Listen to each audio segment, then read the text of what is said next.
ஆரம்பம் அற்பமாக இருந்தாலும் முடிவை சம்பூரணமாய் மாற்றுகிற கர்த்தர். இன்னைக்கு உங்கள் பிள்ளை உங்கள் பார்வைக்கு எப்படி வேணாலும் இருக்கலாம். ஆனால் இன்னைக்கு இருக்கிற அந்த சூழ்நிலையை வச்சு உங்கள் பிள்ளையினுடைய எதிர்காலத்தை நீங்கள் நிர்ணயிக்காதீங்க. ஆண்டவர் நிச்சயமாகவே உங்களுடைய கண்களை ஆச்சரியமாய் பார்க்க வைக்கிறதற்கு கர்த்தர் வல்லவராக இருக்கிறார். உங்கள் கண்ணில் பார்க்கும்போது எப்படி தான் பார்க்கணும் அப்படின்னு சொன்னால், ஆண்டவரே இந்த கண்களில் தரிசனத்தோடு நான் பார்க்குறேன், ஒரு சாட்சியோடு நான் பார்க்குறேன், இது விழுந்து போய் கிடக்கிறது தான், ஆனால் திரும்பி எடுத்து நிறுத்துகிறதற்கு கர்த்தருக்கு லேசான காரியம், லேசான காரியம். யார் எப்படி வேணுமென்னாலும் பார்க்கட்டும். பாருங்க, அவ்வளோ பெரிய கோலியாத்தை மற்றவங்க எல்லாம் எப்படி எப்படியோ பார்க்கும்போது, ஆனால் தாவீது எப்படி பார்க்குறான் அப்படின்னு சொன்னால், அந்த கோலியாத்தை ரொம்ப பெருசாக என்ன பண்ணலைன்னா பார்க்கவே இல்லை, பார்க்கவே இல்லை. இன்றைக்கி இந்த உபவாச ஜபத்தில் ஆண்டவர் உங்களுக்கு ஒரு கிருபை தரட்டும். உங்களுக்கு முன்னாடி இருக்கிற எந்த பிரச்சனையும் நீங்கள் பெருசாக பார்க்காத அளவுக்கு கர்த்தர் உங்களுடைய கண்களை ஸ்ட்ரென்தன் பண்ணுவாராக. இத்தனை பேர் ஆமோதிக்கிறீங்க? உங்கள் கண்ணு பார்க்கும்போதெல்லாம் எப்படி பார்க்கணும் அப்படின்னு சொன்னால், அப்படியா அப்படியா அப்படியா அப்படி என்ன எவ்வளோ பெரிய சீரியஸான விஷயத்தை நான் சொல்லிட்டு இருக்கிறேன், எவ்வளோ பெரிய பிரச்சனையை சொல்லிட்டு இருக்கிறேன். அது என்னப்பா இது பெரிய பிரச்சனை, ஏன் இயேசுவுக்கு இது லேசான காரியம். இந்த மாதிரி இருந்தால் எப்படி இருக்கும் பாருங்கள் உங்களுடைய கண்கள். உலகத்தில் இருக்கிற பெரிய பெரிய மனிதர்களை பார்த்தீங்க அப்படின்னா, அவங்க முன்னாடி இருக்கிற பிரச்சனையை அவங்க ரொம்ப பெருசாக பார்க்குறதே இல்லை, பெருசாக பார்க்குறதே இல்லை. அப்போது ஆண்டவருடைய பிள்ளைகளே, நம்முடைய வாழ்க்கையில் ஒன்று நீங்கள் நினைக்கணும், எவ்வளோ பெரிய பிரச்சனைகள் உங்களுக்கு முன்பாக இருந்தாலும் கர்த்தர் கொடுக்குற ஃபெய்த் என்ன அப்படின்னு சொன்னால், அந்த பிரச்சனையை பெருசாக பார்க்குறது இல்லை, அந்த பிரச்சனையை சின்னதாக பார்த்துட்டு என்னை நடத்துகிற இயேசுவை பெருசாக பார்க்குறத தான் ஆண்டவர் எப்பொழுதுமே கர்த்தர் விரும்புகிறார்.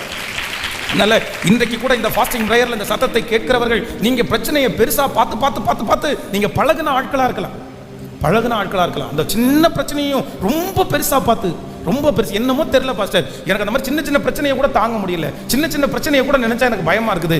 ஆனால் ஆண்டவர் இன்றைக்கு உங்களுடைய பார்வையை கர்த்தர் சரி செய்ய போகிறார். எப்படி சரி செய்ய போறாருன்னா, மலை போல பிரச்சனை வந்தாலும் நீங்க எப்படி பார்ப்பீங்க அப்படின்னு சொன்னா, அதை மெழுகு போல உருக பண்ணுகிற தேவனை, ஹல்லேலூயா, சிங்க கெபியையும் சாதாரணமாய் பார்க்கக்கூடிய அந்த அபிஷேகத்தை ஆண்டவர் உங்களுக்கு தருவாராக. கோலியாத்தையும் சாதாரணமான ஒரு மனிதனாய் பார்க்கக்கூடிய அந்த அபிஷேகத்தை கர்த்தர் உங்களுக்கு தருவாராக.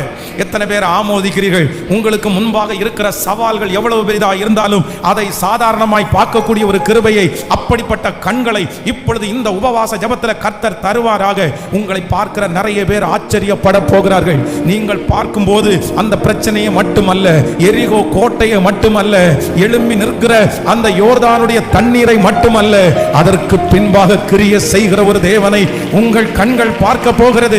கைகளை தட்டும் போதே இப்பொழுது தேவனுடைய ஆவியானவர் இறங்கி, இயேசுவே, அந்த தீர்க்கதரிசி ஜெபிக்கிறது போல ஜெபிக்கிறேன், இப்பொழுது என் பிள்ளைகளுடைய கண்களை திறந்தருளுவீராக, என் பிள்ளைகளுடைய கண்களை திறந்தருளுவீராக. இயேசுவே, உடைய கண்களை திறந்தருளும், கண்களை திறந்தருளும், கண்களை திறந்தருளும். கைகளை உயர்த்தி கேட்போம், கண்களை திறந்தருளும். சவால்கள் சந்தித்திட, இந்த உலகத்திலே ஜெயம் எடுக்க, உறவுகள் எல்லாம் சீர்பொருந்த உம்முடைய கிருபை எங்கள் மேல் ஊற்றுகிற கர்த்தர். சொல்லுங்க, கையை உயர்த்தி சொல்லுங்க, என் பிள்ளைய பார்க்கும்போது என் கண்களை தெளிவாக்குங்கப்பா. என் விழுந்து போய் கிடக்கிற அந்த பிசினஸை பார்க்கும்போது என் கண்களை இப்பொழுது, எஸ் எஸ் ஆமே, உங்க கண்களை கர்த்தர் தெளிவாக்குவாராக, தெளிவாக்குவாராக, தெளிவாக்குவாராக. உங்களுக்கு ஜெபிக்க வேண்டிய பெரிய ஜெபம் என்ன அப்படின்னு சொன்னா, பாருங்க, தேவனுடைய மனுஷன் அவனுடைய ஊழியக்காரனுக்காக ஒரு ஸ்பெஷலா ஜெபம் பண்றாரு.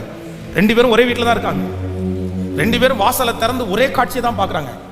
ஆனால் ஒருத்தருடைய கண்ணு பிரச்சனையை மட்டும் பார்க்குது, ஆனால் இன்னொருத்தருடைய கண்ணு பிரச்சனையை சுற்றி நிற்கிற தேவனுடைய ஆதரவை பார்க்குது. இன்னைக்கு இந்த சத்தத்தை கேட்குற நிறைய பேருடைய கண்ணு பிரச்சனையை மட்டும்தான் பார்க்குது. நீங்களும் கதவை திறந்து பார்க்குறீங்க, பிரச்சனையை மட்டும்தான் பார்க்குறீங்க. ஆனால் ஆண்டவர் இந்த ஃபாஸ்டிங் ப்ரேயர் முடிக்கும் போது உங்களுக்கு வித்தியாசமான ஒரு கண்ணை கொடுக்க போறாரு. வெறும் பிரச்சனையை மட்டும் காக்கிற கண்கள் அல்ல, வெறும் போராட்டத்தை மட்டும் பார்க்கிற கண்கள் அல்ல, அதற்கு பின்பாக உங்களுக்கு கிரியை செய்கிற தேவன், அதற்கு பின்பாக உங்களுக்காக யுத்தம் பண்ணுகிற தேவன், அதற்கு பின்பாக உங்களை அலங்கரிக்கிற ஒரு தேவன். கண்களை திறந்தருளும், கண்களை திறந்தருளும். ஆமென். சேர்ந்து ஒரு வரியை, சவால்கள் சந்தித்திட, சவால்கள் சந்தித்திட, உலகத்தில் ஜெயம் எடுக்க, சவால்கள் சந்தித்திட, உலகத்தில் ஜெயம் எடுக்க, உறவுகள் சீர் பொருந்த, குடும்ப உறவுகள் சீர் பொருந்த, சமாதானம் நான் பெற்றிட, தேவ சமாதானம் நான் பெற்றிட, புது கிருபை தாரும் தேவா, புது பலனை தாரும் தேவா, புது கிருபை தாரும் தேவா, புது பலனை தாரும் தேவா, புதிய நாளுக்குள் என்னை நடத்தும், புதிய கிருபையால் என்னை நிரப்பும், புதிய நாளுக்குள் என்னை நடத்தும், புதிய கிருபையால். சொல்லுவோம், வெட்கத்திற்கு பதிலாக ரெட்டிப்பு நன்மை தாரும் தேவா, வெட்கத்திற்கு பதிலாக ரெட்டிப்பு நன்மை தாரும் தேவா, கண்ணீருக்கு பதிலாக, கண்ணீருக்கு பதிலாக ஆனந்த காளிப்பை, ஆனந்த காளிப்பை இப்ப கையமாக கிருபை தாரும் தேவா, புது கிருபை தாரும் தேவா, புது பலனை தாரும் தேவா, புதிய நாளுக்குள் என்னை நடத்தும், புதிய கிருபையால் என்னை நிரப்பும், புதிய நாளுக்குள் என்னை நடத்தும், புதிய கிருபையால். ஆரம்பம் அற்பமான், ஆரம்பம் அற்பமானாலும் முடிவு, ஆரம்பம் அற்பமானாலும் முடிவு சம்பூர்ணமா, குறைவுகள் நிறைவாகட்டும், குறைவுகள் நிறைவாகட்டும், எல்லா வறட்சி செழிப்பாகட்டும், எல்லா வறட்சி செழிப்பா. இப்ப சொல்லு, ஒரு கிருபை. ஹல்லேலூயா. சத்தமாய் கேட்போம், புது பலனை தாரும் தேவா, புதிய நாள் என்னை நடத்தும், புதிய கிருபை, புதிய நாளுக்குள் என்னை நடத்தும், புதிய கிருபை என்னை நிரப்பும். ஹல்லேலூயா, ஹல்லேலூயா. ஃபெய்த், ஃபெய்த், விசுவாசத்தினால் நடக்கும் அடையாளங்கள். நீ விசுவாசித்தால் தேவனுடைய மகிமையை காண்பாய். இந்த கிறிஸ்தவம் ஆண்டவரை தேடுகிறது என்கிறதே நம்பப்படுகிறவர்களின் உறுதியும் காணப்படாதவைகளின் இந்த ஃபெய்த். ஒரு மனுஷனுக்குள்ள இந்த ஃபெய்த்ன்ற ஒன்று இருக்குமானால் அந்த ஃபெய்த் எவ்வளோ பெரிய மலையையும் அப்படியே சமுத்திரத்தில் தள்ளும். இந்த ஃபெய்த்துக்கு ஃபஸ்ட்டு முதல்ல அவசியம் என்ன அப்படின்னா, என் காதுகள் சுத்தமாக இருக்கணும். என் காது சுத்தமாக இருந்தால் தான் என் ஃபெய்த் வளரும். என் காது நல்லா இல்லைன்னா என் ஃபெய்த்தை என்னால் வளர்க்க முடியாது. நம்பர் 2, இரண்டாவதாக என் ஃபெய்த்தை எது வளர்த்தும் தெரியுமா? என் கண்ணு நல்லா இருந்தால் தான் என் ஃபெய்த்தை வளர்த்த முடியும். அப்போது என்னுடைய கண்கள் என்ன பண்ணணும்னா அப்படியே திறக்கணும். என் கண்கள் திறக்கணும். என் கண்ணு வெறும் பிரச்சனையை மட்டுமே பார்க்கக்கூடாது. இன்னைக்கு இந்த உபவாச ஜபம் முடித்து லைவில் இருக்கிறவங்க கூட அப்படி தான். எந்த இடத்துல இருந்தாலும் ஆண்டவரிடத்துல சொல்லுங்க, ஆண்டவரே என் கண்கள் பார்க்கும்படி செய்யும். ஒரு தேவனுடைய பிள்ளை வந்து பிரச்சனையையும் பார்க்கணும், பிரச்சனைக்கு பின்னாடி இருக்கிற வெற்றியையும் பார்க்கணும், கர்த்தரையும் பார்க்கணும். வெறும் ஒரு ஒன் சைடு பார்க்கக்கூடாது. ஒன்ஸ் பாருங்க, இப்போ கூட நீங்கள் இந்த ஜபம் வரைக்கும் நீங்கள் எப்படி பார்த்துருந்தீங்கன்னு பாருங்களேன். உங்கள் கண்ணு எதை பார்க்குது? உங்கள் கண்ணு எதை பார்க்குது? வெறும் எதை மட்டும் தான் பார்க்குது? பிரச்சனையை மட்டும்தான் பார்க்குது. தானியேலை பாருங்கள், பிரச்சனையை மட்டும் பார்க்கலையே, சிங்கத்தினுடைய வாயை கட்டி போடுகிற கர்த்தரை பார்த்தார். சாத்ராக், மேஷாக், ஆபேத்நேகோ பிரச்சனையை அக்கினி சூளையை மட்டும் பார்க்கல, அந்த அக்கினி சூளைக்கு வல்லவர் ஒருவர் இருக்கிறார், அதை பார்த்தாங்க. அப்போது எல்லாருமே எதை பார்த்துருக்காங்க அப்படின்னு சொன்னால் அவங்களுடைய கண்கள் ரெண்டு பார்த்துருச்சு. வெறும் சூழ்நிலை மட்டுமே பார்க்கல. இன்னைக்கு நான் நம்புகிறேன், இந்த பிரசங்கம் பண்ணு கொண்டு இருக்கும்போது எனக்கு அந்த ஆதங்கம், அந்த சந்தோஷம் ஜபமாய் வெளிப்படுகிறது. கர்த்தர் உங்களுக்கும் எனக்கும் என்ன பண்ணணும் அப்படின்னு சொன்னால், இதில் ஒரு நன்மை நீங்கள் சொல்லுவீங்க. இனி சந்திக்கிற பிரச்சனையை பார்த்து சொல்லுவீங்க, கண்டிப்பாக இதில் ஒரு நன்மை. அந்த காத்திருப்பை குறித்து நீங்கள் சொல்லுவீங்க, ஆண்டவர் கண்டிப்பாக இதில் ஒரு நன்மையை வச்சிருப்பாரு, இதில் ஏதோ ஒரு நன்மை இருக்கும் பிரதர், இதில் ஏதோ நன்மை இருக்கும் சிஸ்டர். பரவாயில்ல, பிரச்சனையை மட்டும் நான் பார்க்கல, அதன் மத்தியில் எனக்காக யுத்தம் பண்ணுகிற ஒரு இயேசு என்னோடு கூட இருக்கிறார். அதனுடைய பின் விளைவு என்ன? அது எதனால் ஆரம்பிச்சிருச்சு? அதுக்கு காரணம் என்ன? அடுத்த லைன், அதுக்கு தான் உள்ளான கண்கள், அகக்கண்கள். அது ஒரு தேவனுடைய பிள்ளைக்கு திறக்கணும். திறக்கணும். அது திறந்தாதான் எல்லாம் தெரியும். அது தெரிஞ்சாதான் பாருங்க, திருச்சபையில் எவ்வளோ இடம் இருந்தாலும் ஒரு கூட்டம் எங்கே தான் நிற்பாங்க அப்படின்னா வெளியே தான் நிற்பாங்க. உள்ளுக்குள்ளே சில திருச்சபைக்குள்ளே வரவே மாட்டாங்க. இடம் இருக்கும், ஆனால் அவங்க உள்ளே வர மாட்டாங்க. அது அவங்களுக்கு இன்னும் என்ன வரல, அந்த தொடுதல் வரல. சில ஆராதனை நடந்துட்டு இருக்கும், அவ்வளோ ஃபயரான மெசேஜ் போயிட்டு இருக்கும். ஆனால் சிலர் என்ன பண்ணுவாங்கன்னா தூங்கிட்டு தான் இருப்பாங்க. ஸோ பொதுவாக சொல்கிறேன், சில திருச்சபைகளெல்லாம் போய் பார்த்தீங்கன்னா அந்த கடைசி அந்த காணிக்கைக்கு பில் அடிப்பாங்க தெரியுமா, அந்த பாட்டு டைம். அப்போ தான் தொங்குன தலை அப்படியே நிமிரும். என்ன போனாலும் எங்கே போகாதுன்னா அவங்களுடைய இருதயத்துக்குள்ளே போகவே போகாது. எத்தனையோ பிரசங்கம் ஆனால் எல்லாம் கேட்பாங்க, ஆனால் இருதயத்துக்குள்ளே எதுவும் போகாது. காரணம் என்னென்னா அவங்களுடைய கண்கள் என்ன பண்ணலைன்னா திறக்கப்படவே இல்லை. ஆனால் நமக்கு எல்லாருக்கும் ஆண்டவர் என்ன திறந்திருக்கிறாருன்னா, ஹல்லேலூயா ஹல்லேலூயா. நான் நம்புகிறேன் இன்றையிலிருந்து உங்கள் பிரச்சனைகளை நீங்கள் பார்க்கிறது வித்தியாசமாக இருப்பதாக. சில கோலியாத்துகளை நீங்கள் பார்க்கும்போது ரொம்ப வித்தியாசமாக நீங்கள் பார்க்க போகிறீர்கள். உங்கள் கண்களுக்கு முன்பாக இருக்கிற கோலியாத்தை மட்டுமல்ல, நீங்கள் நிறைய பேர் அதற்கு பின்பாக ஓங்கிய புயத்தினால் நிற்கிற கர்த்தரை நீங்கள் பார்க்க போகிறீர்கள். நீங்கள் வெறும் பிரச்சனைகளை மட்டுமல்ல, அதற்கு பின்பாக உங்களுக்காக வழக்காட போகிற, உங்களுக்காக யுத்தம் பண்ண போகிற, உங்களுக்காக கோலியாத்தை முகம் குப்புற கவிழ்த்து போடுகிற ஒரு கர்த்தரை நீங்கள் சீக்கிரமாய் பார்க்க போகிறீர்கள். இது நடக்க போகிறது சகோதரனே. ஆண்டவர் உங்களை நடத்துகிற வெறும் வனாந்தரமான பாதையை மட்டுமல்ல, அந்த வனாந்தர பாதையிலே உங்கள் கைகளை பிடித்திருக்கிற ஒரு இயேசுவை நீங்கள் பார்க்க போகிறீர்கள். வெறும் வனாந்தரத்தை மட்டும் பார்த்த அந்த கண்கள் இன்று அந்த வனாந்தரத்திலே உங்களோடு கூட இன்னொருவர் இருக்கிறதை நீங்கள் பார்க்க போகிறீர்கள். உங்கள் கண்களை கர்த்தர் திறக்க போகிறார், திறக்க போகிறார். கர்த்தர் அந்த கண்களை திறக்க போகிறார். ஹல்லேலூயா ஹல்லேலூயா. அவமானம் அடைவதில்லை அப்பா, நான் உமது பிள்ளை. அப்பா, நான் உமது பிள்ளை. ஒரு நாளும் அவமானம் அடைவதில்லை. அவமானம் அடைவதில்லை.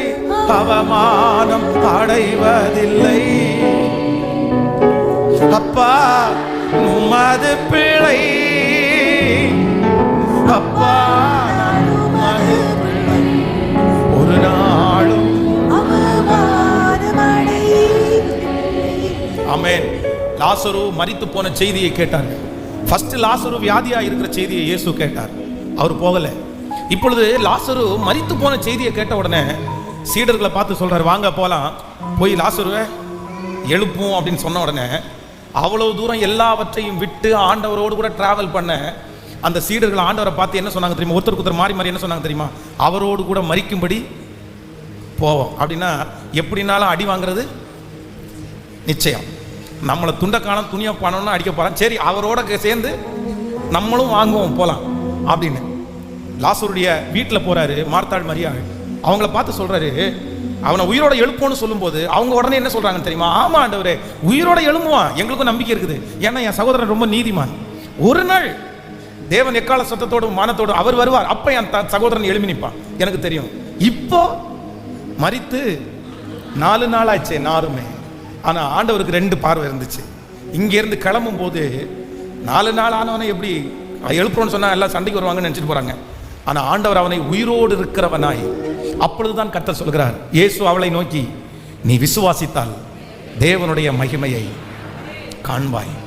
எங்க போனாலும் நீங்க ஜெபம் பண்ணணும். என் கண்களை சத்தமா சொல்லுங்க, என் கண்களை எல்லாருமே நீங்க ஜெபிக்கணும்.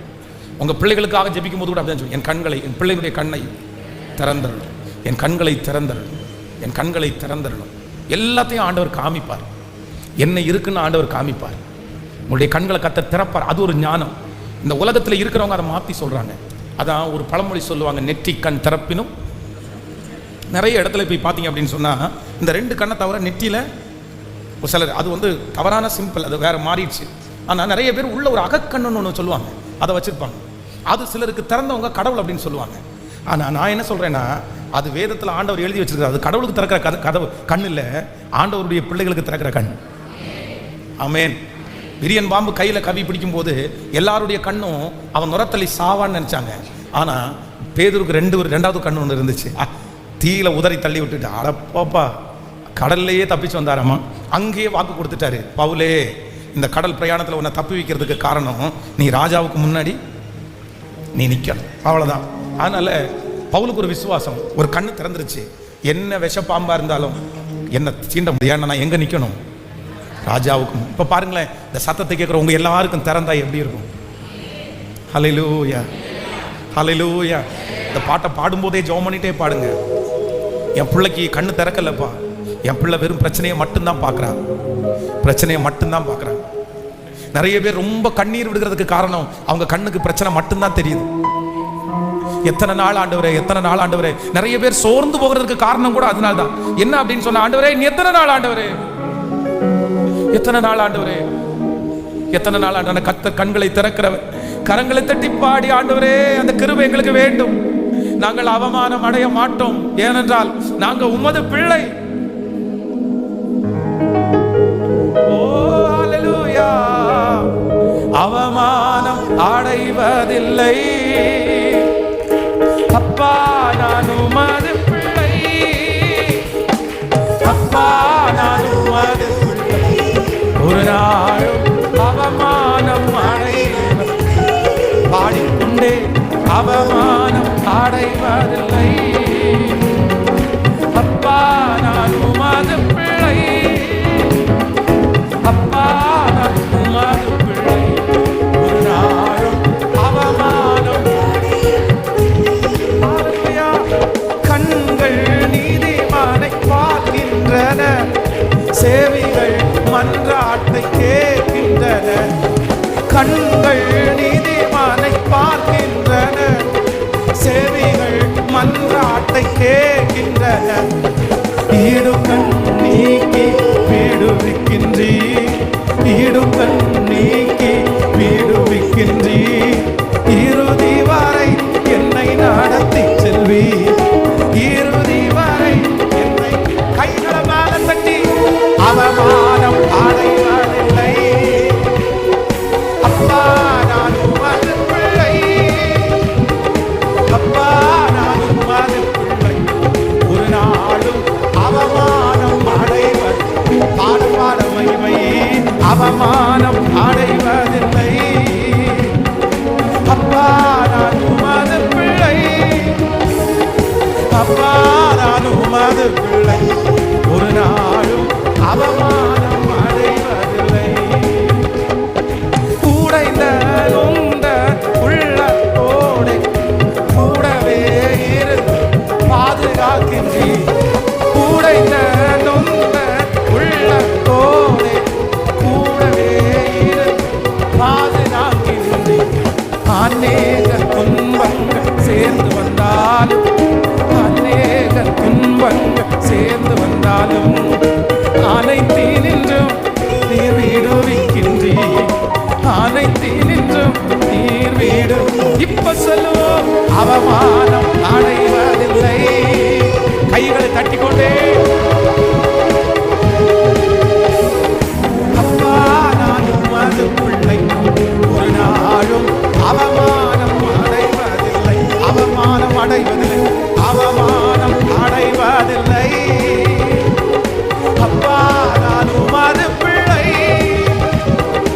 அப்பா நான் உமது பிள்ளை, ஒரு நாளும் அவமானம்.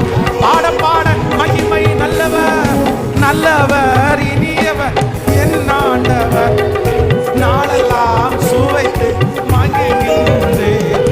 நல்லவர் இனியவர் என் ஆண்டவர், நாளெல்லாம் சுவைத்து மகிழ்கின்றேன். உண்மையாய் அவரை தேடும் எனக்கு, உண்மையாய் அவரை தேடும் எனக்கு, ஒரு நன்மையோ குறைவதில்லை, ஒரு நன்மையோ குறை.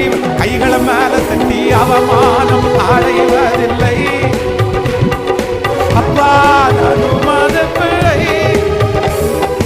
அப்பா நான் உமது பிள்ளை, ஒரு நாளும் அவமானம் அடைவதில்லை. பாட பாட அவமானம் இயேசுவே. இப்போ இப்போ அந்த மகிமை, அந்த மகிமை. அப்பா நான் உமது பிள்ளை, ஒரு நாளும் அவமானம் அடைவதில்லை. கைகளை உயர்த்தி ஒரு 10 விசை சொல்லுவோம். இயேசுவே என் கண்களை திறந்தருளும். இயேசுவே என் கண்களை திறந்தருளும். என் கண்களை திறந்தருளும். என் கண்களை திறந்தருளும். என் கண்களை திறந்தருளும். வெறும் பிரச்சனையை மட்டும் பார்க்க கூடாது, வெறும் காத்திருப்பு மட்டும் பார்க்க கூடாது, வெறும் சோதனையை மட்டும் பார்த்து சோர்ந்து போக கூடாது. அப்பா, எங்க முன்னாடி நிக்கிற குதிரைகளை பார்த்து சோர்ந்து போயிட்டோம், எங்க முன்பாக நிற்கிற ரத வீரர்களை பார்த்து சோர்ந்து போயிட்டோம். ஆனா இப்போ வேலைக்காரனுடைய கண்கள் திறக்கிறது போல எங்க கண்கள் திறக்கப்பட்டு எங்க பிள்ளைகளை பாதுகாக்க வந்திருக்கிற அந்த அக்னி ரதமான குதிரைகளை பார்ப்பார்களாக. அந்த பிரச்சனையிலிருந்து காப்பாற்றும்படியாக வந்திருக்கிற அந்த அக்னி ரத குதிரைகளை அவர்கள் பார்ப்பார்களாக. அந்த போராட்டத்திலிருந்து கர்த்தர் அவர்கள் வைத்திருக்கிற அந்த உயர்வை இப்பொழுது பார்ப்பார்களாக, இயேசுவின் நாமத்தினால. ஹல்லேலூயா. மங்கி போய் இருக்கிற அந்த எதிர்காலத்தை பார்க்கிற பிள்ளைகள் ஒரு பெரிய வெளிச்சத்தை பார்ப்பார்களாக. ஹல்லேலூயா. நீ இந்த செய்தியை எப்பொழுதும் மறந்துடவே கூடாது. விசுவாசிகளால் நடக்கும் அடையாளங்களாவன. நீ விசுவாசித்தால் தேவனுடைய மகிமையை காண்பாய். ஃபெய்த் எந்த காரியத்தையும் செய்யும். விசுவாசிக்கிறவனால் எல்லாம் கூடும். அந்த ஃபெய்த்துக்கு தேவையான ஃபர்ஸ்ட் நம்பர் 1 முதலாவதாக என்ன தேவை அப்படின்னா, என் காதுகள், என்னுடைய ஃபெய்த்தை, என்னுடைய விசுவாசத்தை வளர்த்துறதற்கு என் காதுகள் சுத்தமாகணும். என் காதுகள் விசுவாச வார்த்தைகளை கேட்டுட்டே இருக்கணும். என் காதுகள் ஆண்டவர் செய்த அற்புதத்தை கேட்டுட்டே இருக்கணும். என்னுடைய காதுகளிலே நெகட்டிவானதை, அவிசுவாசமானதை கேட்டு என் இருதயத்தை நிரப்பவே மாட்டேன்னு ஒரு தீர்மானம். நம்பர் 2, இரண்டாவதாக எனக்குள்ளே இருக்கிற ஃபெய்த் வளர்வதற்கு எனக்கு தேவையான 2வது ஆயுதம் என்ன அப்படின்னு சொன்னா, ஆண்டவரே என்னுடைய கண்களை திறந்தருளும். இனி நான் இந்த ஜெபம் முடிச்சுட்டு போகும்போது ஒன் சைடு என்னுடைய பார்வை அல்ல, ஒரு பிரச்சனையை மட்டும் என் கண்கள் பார்க்கிறது அல்ல, அதுல தேவன் வைத்திருக்கிற பாதுகாப்பு, அதுல தேவன் வைத்திருக்கிற அற்புதம், அதுல தேவன் வைத்திருக்கிற மகிமையை கூட என் கண்கள் பார்க்க போகிறது. ஆமென் சொல்லுங்க பார்க்கலாம். நீங்க ஒரு விசுவாச வீரர், ஒரு ஃபெய்த் ரட்சிக்கப்பட்டவங்க, ஆண்டவரோட நெருக்கமா வாழ்றீங்க அப்படின்றதுக்கு அடையாளம் என்ன அப்படின்னா, வெறும் பிரச்சனையை பார்க்கறது அல்ல, அதுக்கு பின்னாடி ஏன் அப்படின்னு பார்க்கறது தான் ஒரு உண்மையான விசுவாசியினுடைய பெரிய அழகு. உங்களுக்கு எல்லாருக்கும் கர்த்தர் அந்த மகிமையை தருவாராக, இன்றைக்கே தருவாராக. இன்றையிலிருந்து உங்கள் பார்வை மாறப்போகுது. உங்கள் பிள்ளைகளை குறித்த பார்வை மாறப்போகிறது. உங்களுடைய காத்திருப்புதலை குறித்த பார்வை மாறப்போகிறது. உங்களுக்கு வருகிற பிரச்சனையை குறித்த பார்வை மாறப்போகிறது. கர்த்தர் இன்னொரு முனையிலே கர்த்தர்களை பார்க்க வைக்க போகிறார். இன்னொரு பரிமாணத்தில் கர்த்தர்களை பார்க்க வைக்க போகிறார். அந்த கண்கள் திறக்கப்பட்டதுக்கு பிற்பாடு நீங்கள் விசுவாச வீரர்களாய் மாறுவீர்கள், விசுவாச வீராங்கனைகளாய் மாறுவீர்கள். அந்த காரியத்தை குறித்த ஒரு பெரிய நம்பிக்கை உங்களுக்கு உண்டாகும். உங்களுக்குள்ளே இருக்கிற அவிசுவாசங்கள் எடுக்கப்பட்டு போகும். ஹல்லேலூயா. நம்பர் 3, மூன்றாவதாக ஒரு தேவனுடைய பிள்ளை ரொம்ப கவனம் வேண்டியது என்னன்னா, நம்முடைய விசுவாசத்திற்கு தேவையான 3வது ஆயுதம் என்ன அப்படின்னா, நம்முடைய வாய் தான் நமக்கு ஆயுதம். இதுல ஒரு தேவனுடைய பிள்ளை எப்பொழுதும் தவறவே கூடாது. வேதம் சொல்கிறது, நம்முடைய வாயினால் அறிக்கை செய்கிறதை ஆண்டவர் கனம் பண்ணுகிறார். ஆமென். துதித்தலும் சபித்தலும் ஒரு வாயிலிருந்து புறப்படக்கூடாது. நம்முடைய வாயிலிருந்து அவிசுவாசமான வார்த்தையை கர்த்தர் எதிர்பார்க்கவில்லை. நம்முடைய வாயிலிருந்து ஒரு வார்த்தையை நம்ம டிக்ளேர் பண்ணணும் அப்படின்னா, மரணமும் ஜீவனும் நாவின் அதிகாரத்திலே இருக்கிறது. ஒரு தேவனுடைய பிள்ளை உண்மையா ஃபெய்த்ல, விசுவாசத்துல ஊன்ற கட்டி இருக்கிற ஒரு தேவனுடைய பிள்ளை என்ன சொல்லுவாங்க அப்படின்னு சொன்னா, அவங்க எப்பவுமே அந்த எதிர்மறையா இருக்கிற அந்த பிரச்சனையை பார்த்து அதனுடைய பெருமையை குறித்து பேசவே மாட்டாங்க. எதை குறித்து தான் மட்டும்தான் பேசுவாங்கன்னா, என் இயேசு பெரியவர்னு பேசுவாங்க, என் இயேசு அற்புதர் அப்படின்னு பேசுவாங்க, என் இயேசுவால் செய்ய முடியும்னு பேசுவாங்க. இப்போ உங்களை பார்த்து உங்களை செக் பண்ண சொல்றேன். ஒரு நாளில் உங்க பிரச்சனையை குறித்து நீங்க எப்படி பேசுறீங்க? உங்களுடைய கடனை குறித்து எவ்வளோ பேசுறீங்க? உங்களுடைய எதிர்காலத்தை குறித்து எவ்வளோ பேசுறீங்க? அதே நேரத்தில் ஆண்டவருடைய மகிமையை குறித்து நீங்கள் எவ்வளோ பேசுறீங்க? நீங்கள் நினச்சி பாருங்களேன். நிறைய பேர் எதில் அப்படின்னா, நம்ம கடந்து போகிற அந்த சூழ்நிலையை குறித்து ஒரு 50 வார்த்தை பேசணும்னு வச்சுங்களேன், கடைசி முடிச்சதுக்கு அப்புறம் ஒரு வார்த்தை பேசுவோம், கர்த்தர் சரி பண்ணுவார் பிரதர், கர்த்தர் சரி பண்ணுவார் சிஸ்டர், ஒரே வார்த்தை. ஆனால் இன்னைக்கு இந்த உபவாச ஜபத்தில் ஒரு தீர்மானம் எடுங்க, அதை குறைச்சிருங்க. அதை குறைச்சிறது மட்டும் இல்லை, சுத்தமாக அதை கண்டுக்கவே வேண்டாம். அதை குறித்து பேசுகிறதற்கு ஒன்றுமே கிடையாது. அதை குறித்த விளக்கத்தை நம்ம கொடுக்கவே வேண்டாம். யாரிடத்துலையும் அதை குறித்து இது இவ்வளோ பிரச்சனை, இது இப்படி இருக்கு அப்படின்னு சொல்லவே வேண்டாம். அதற்கு மாறாக என்ன சொல்லலாம் அப்படின்னு சொன்னால், ஒன்றே ஒன்று, என் தேவனால் ஆகாதது என்று ஒன்றுமே இல்லை, என் தேவனால் எல்லாம் கூடும். பாருங்க, ஒரு டைம் தான் ஆண்டவர், ஒரு டைம் தான் உங்களுக்குள்ள அந்த விசுவாச வார்த்தையை பேச வைக்கணும். மரியாளை குறித்து வேதம் சொல்கிறது, பரிசுத்த ஆண்டவர் இடத்துல கேட்குறாங்க, நீ கன்னி கற்பவதி ஆகி ஒரு குழந்தைய பெறுவேன்னு சொன்ன உடனே ஆண்டவர்கிட்ட கேட்குறாங்க, ஆண்டவரே இது எப்படி ஆகும் அப்படின்ற ஒரு வார்த்தை கேட்ட உடனே அங்கேருந்து ஒரு பதில் வருது, உன்னதமானவருடைய பலன் உண்மையில் நிழலிடும், அவ்வளோதான், அப்போ நீ கற்பம் தரிப்ப, பரிசுத்த ஆவியானவருடைய அபிஷேகம் மேலே வரும் அப்படின்னு சொன்னதுக்கு பிற்பாடு எங்கேயாவது ஒரு இடம் போய் கணவன் மனைவி 2 பேரும் சேர்ந்து டிஸ்கஸ் பண்ணாங்களா? இந்த மாதிரி என்ன இப்படி சொல்லியிருக்காங்க, இது எப்படி இருக்கும், இல்லை இந்த இப்படி நடக்குமா, என்ன இப்படி ஆச்சு, எதுவுமே இல்லை, அவ்வளோதான். அதற்கு பிறகு அவர்கள் வாயிலிருந்து பேசின அத்தனை வார்த்தைகளும் என்ன அப்படின்னா, இயேசு என்கிற ஒருத்தர் பிறக்க போகிறார், அதற்காக நான் ஆயத்தமாவோம். அன்னாளை குறித்து வேதம் சொல்லுது, வருஷந்தோறும் அந்த ஆலயத்திற்கு வரும்போது பெனியினால் அவளை பார்த்து நீ மலடி அப்படின்னு வருத்தப்படுத்திட்டே இருப்பான். ஆனா ஒரு டைம் ஆலயத்துல போய் ஜெபம் பண்ண உடனே தீர்க்கதரிசி சொல்றாரு, நீ சமாதானத்தோட போ, இஸ்ரவேலின் தேவனாகிய கர்த்தரிடத்தில் நீ வேண்டிக் கொண்டபடியே கர்த்தர் உனக்கு செய்தார், உன்னுடைய உற்பவ கால திட்டத்திலே ஒரு குழந்தை உனக்கு இருக்கும் அப்படின்னு சொன்ன உடனே அடுத்த வசனம் சொல்கிறது, அதற்கு பின்பு அந்நாள் துக்க முகமாய் இருந்தது இல்லை. நீங்கள் 1 சாமுவேல் 1ஆம் அதிகாரத்தினுடைய 18வது வசனத்தை வாசிக்கும் போது, அப்பொழுது அவள் உம்முடைய அடியாளுக்கு உம்முடைய கண்களில் கிருபை கிடைக்க கடவது என்றால், பின்பு அந்த ஸ்திரீ புறப்பட்டு போய் போஜனம் செய்தாள், அப்புறம் அவள் துக்கமுகமாயிருக்கவில்லை. அதற்கு பிறகு அந்த பிள்ளை இல்லை என்ற கவலை இல்லை, அதற்கு பிறகு எனக்கு ஒரு குழந்தை கிடைக்காதுன்றது புலம்பல் இல்லை. இப்போ ஆண்டவர் என்ன எதிர்பார்க்கிறார்னா, நம்முடைய வாயிலே இருக்கிற புலம்பல்கள் மாறணும்னு ஆண்டவர் எதிர்பார்க்கிறார். இஸ்ரவேல் ஜனங்களை மாதிரி ஆண்டவருடைய பிள்ளைங்க என்ன பண்ணிட்டு இருக்க கூடாது? சொல்லுங்க சத்தமா, கேட்கல, பக்கத்தில் கையை பிடிச்சி சொல்லுங்க, புலம்பிட்டே இருக்காதீங்க. நல்லா சொல்லுங்க, புலம்பிட்டே இருக்காதீங்க. பிரச்சனையை பார்த்து புலம்பிட்டே இருக்காதீங்க. இல்லைன்னு புலம்பிட்டே இருக்காதீங்க. எந்த இடத்துலையும் புலம்பிட்டே இருக்காதீங்க. அதெல்லாத்தையும் மறந்துட்டு அடக்கி வைத்துட்டு, என் வாயிலிருந்து இப்பொழுது ஒரு வார்த்தை வரப்போகிறது, அது விசுவாசமான வார்த்தை. தேவரீர் சகலத்தையும் செய்ய வல்லவர், நீர் செய்ய நினைத்தது தடைபடாது. அப்போ ஃபெய்த் அப்படின்றது எங்க உங்களுக்கு பலன் அடையுதுன்னா உங்க வாயின் வார்த்தையில தான். யோபுனுடைய மனைவிக்கு தாங்கவே முடியல. அதான் இந்த பெண்கள் நிறைய பேர் பார்த்தீங்க அப்படின்னு சொன்னா, அவங்க கணவனார என்ன வேணாலும் திட்டுவாங்க, எது வேணாலும் திட்டுவாங்க, வாடா போடான்னு கூட திட்டுவாங்கன்னு வச்சுங்களேன். ஆனா 3வது ஒரு நபர் திட்டுனாங்கன்னா நிறைய பேரை பார்த்துட்டு சும்மாலாம் இருக்க மாட்டோம்.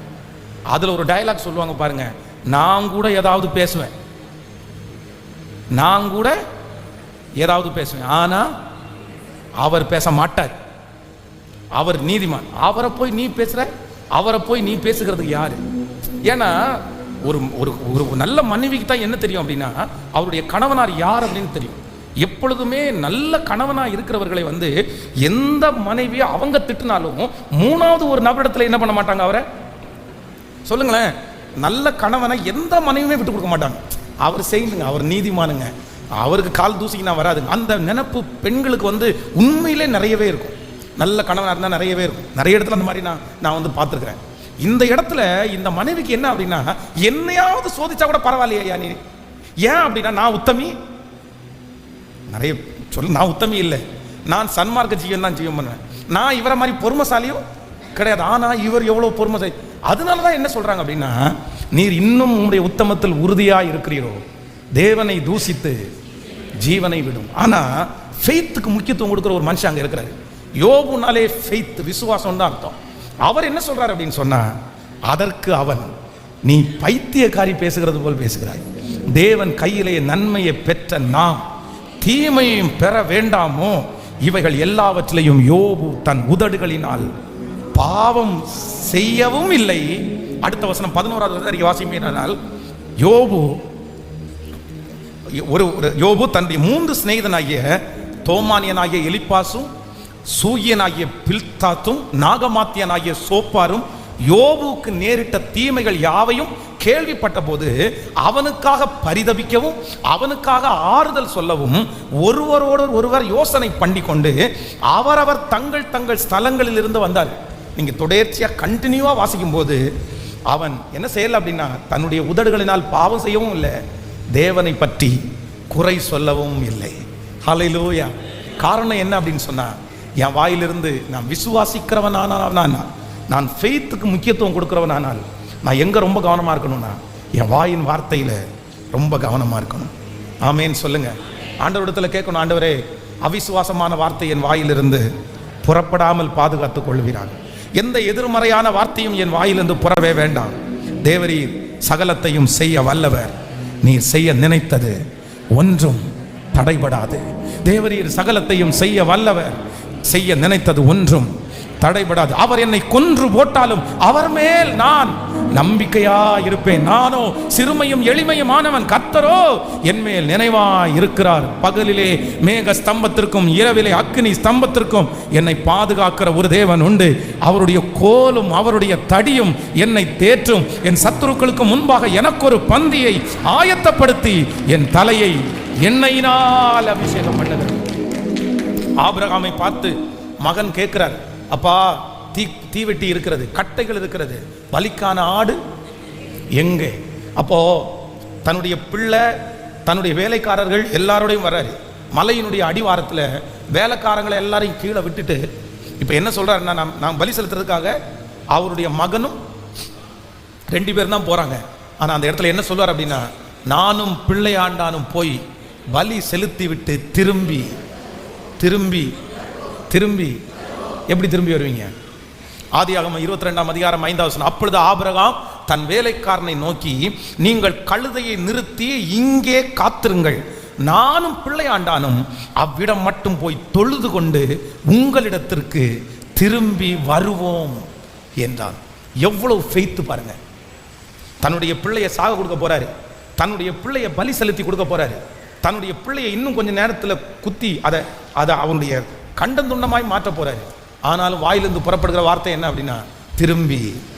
காரணம் என்னன்னா, ஆபிரகாமுக்கு கல்லுகளினாலே பிள்ளைகளை உண்டு பண்ணுகிறதற்கு கர்த்தர். சிஸ்டர், பிரதர், உங்களுடைய வாழ்க்கையினுடைய முடிவுக்கு நீங்க வந்திருக்கலாம், அவ்வளவுதான். இனி எந்த காரியத்தையும் சொல்லவே முடியாது.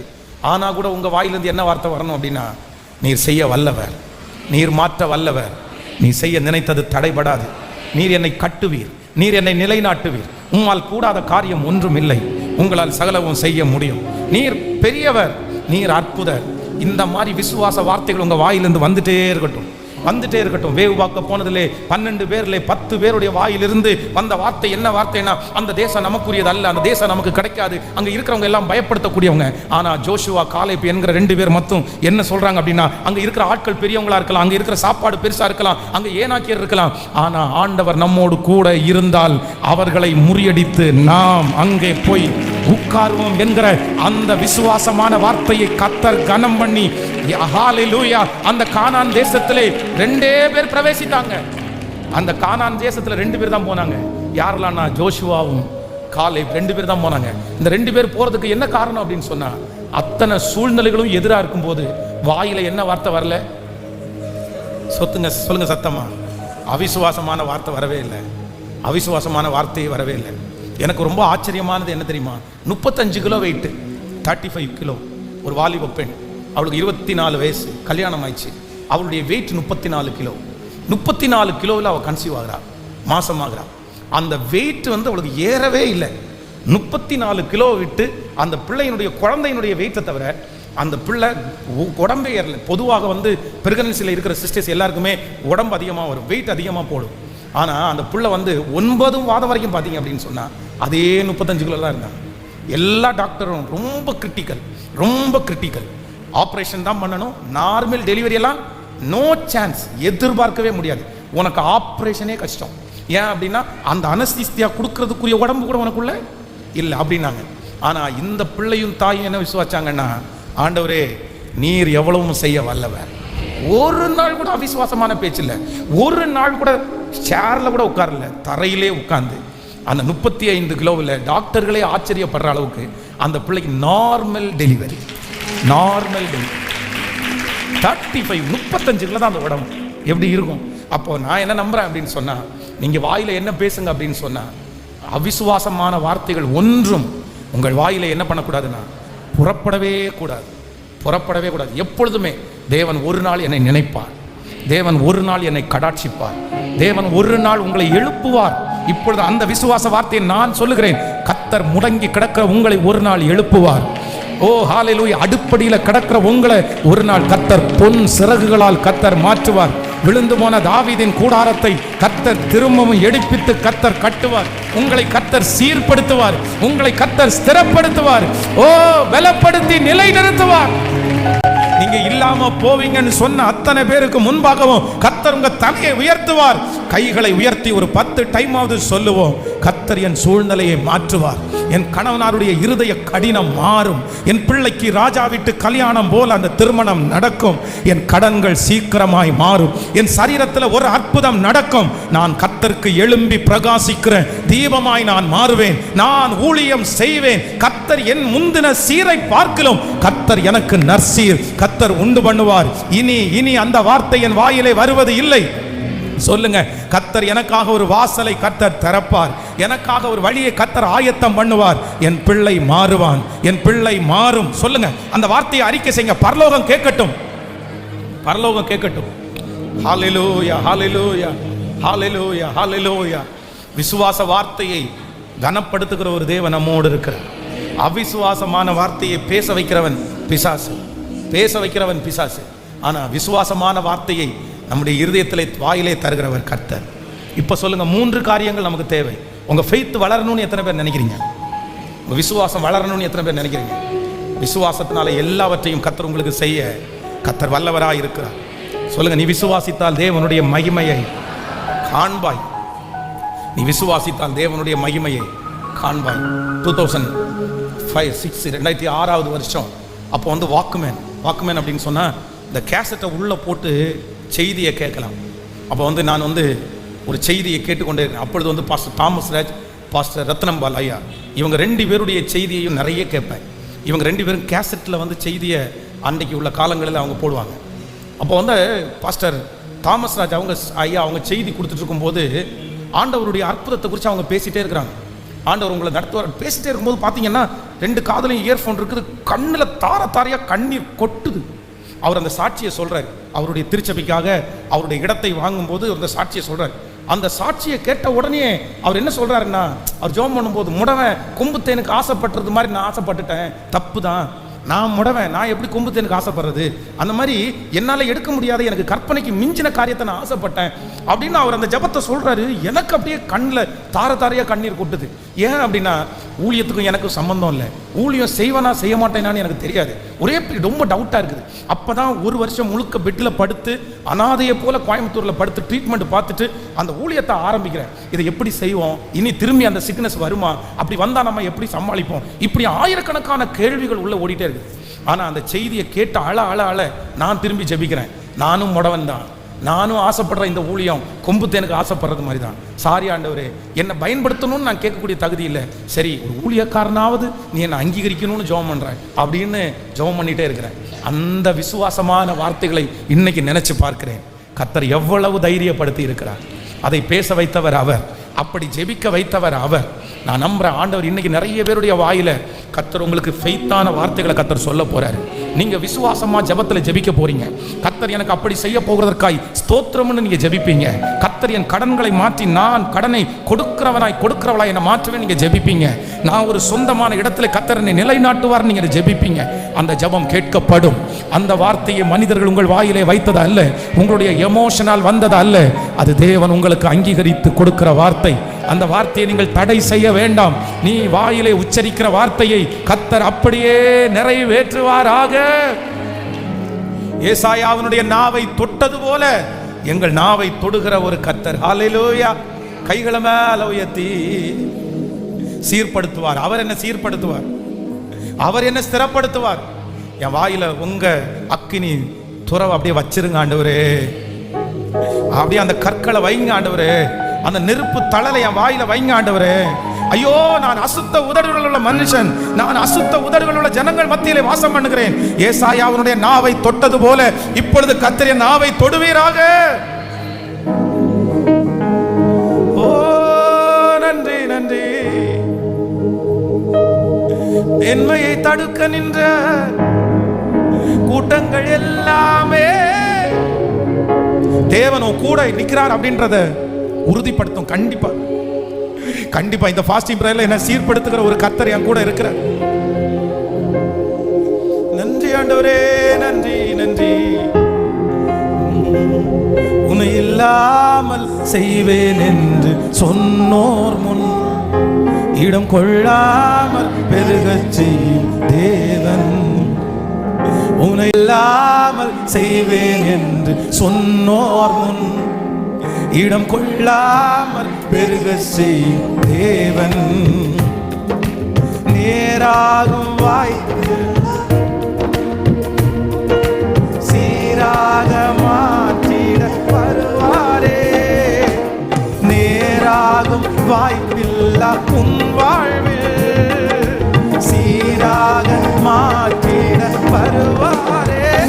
ஓ சீர்படுத்துவா, ஸ்திரப்படுத்துவா, பலப்படுத்தி நிலை நிறுத்துவா. உன்னை சீர்படுத்துவா, ஸ்திரப்படுத்துவா, பலப்படுத்தி நிலை நிறுத்துவா. உன்னை பலப்படுத்தி நிலை நிறுத்துவா. என்னை பலப்படுத்தி நிலை நிறுத்துவா. என்னை பலப்படுத்தி நிலை நிறுத்துவா. என்னை எல்லாத்தையும் கையை தட்டி கொஞ்ச காலம் கண்ட பாடுகள் எல்லாம் என்னுடைய விசுவாசத்தால கர்த்தர் மாறி போக பண்ண. இன்றைக்கு இந்த ஃபாஸ்டிங் பிரேயர்ல என்னுடைய ஃபெய்த்தை கர்த்தர் வளர பண்ண போறார்.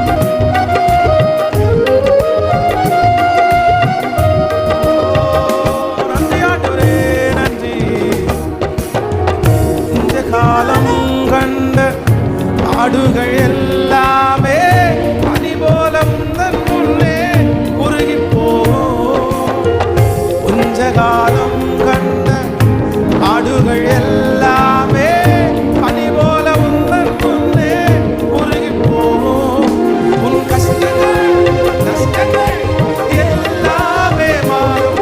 உன் கஷ்டங்கள் நஷ்டங்கள் எல்லாமே மாறும். புது நன்மைகள் உன்னை சேரும். புது நன்மைகள் உன்னை சேரும். கைகளை மேல தட்டியோ சீர்படுத்துவா, பலப்படுத்தி சீர்படுத்துவா. ஓ சிறப்படுத்துவா, பலப்படுத்தி உன்னை பலப்படுத்தி நிலை நிறுத்துவா. உன்னை பலப்படுத்தி நிலை நிறுத்துவா. ஹல்லேலூயா. என்னை பலப்படுத்தி நிலை நிறுத்துகிற ஒரு நல்ல தேவன். அவர் என்னுடைய விசுவாசத்தை தட்டி எழுப்புகிறதற்கு அவர் விரும்புகிறார். நீங்க ஒரு விசுவாச வீரனாய் வீராங்கனையாய் மாறப்போகிறீர்கள். உங்க ஃபெய்த்தை பார்த்து நிறைய பேர் ஆச்சரியப்பட போகிறாங்க. கர்த்தர் உங்களுக்குள்ள ஒரு பெரிய விசுவாச வரத்தையே கர்த்தர் வைக்க போறார். அடுத்த ஜெனரேஷனுக்கு நீங்க ஒரு பெரிய எடுத்துக்காட்டாய் கர்த்தர் உங்களை மாற்றுவாராங்க. உங்க விசுவாசத்தை பார்த்து நிறைய பேர் பிரமிக்க போறாங்க. உங்களுடைய விசுவாசத்தை பார்த்து நிறைய பேர் ஆண்டவரிடத்துல திரும்ப போறாங்க. அவங்க நிறைய பேர் ஜெபிக்க போறாங்க. எத்தனை பேர் ஆசைப்படுறீங்க இப்படி ஒரு விசுவாச வீரனா மாறணும்னு? எத்தனை பேர் நினைக்கிறீங்க? நான் நம்புறேன். நீங்க சாட்சியை சொல்ல சொல்ல நிறைய பேருக்கு என்ன தோணணும்னா, நம்ம ஆண்டவரை இந்த மாதிரி நம்பணும்னு தோணணும். அல்லேலூயா.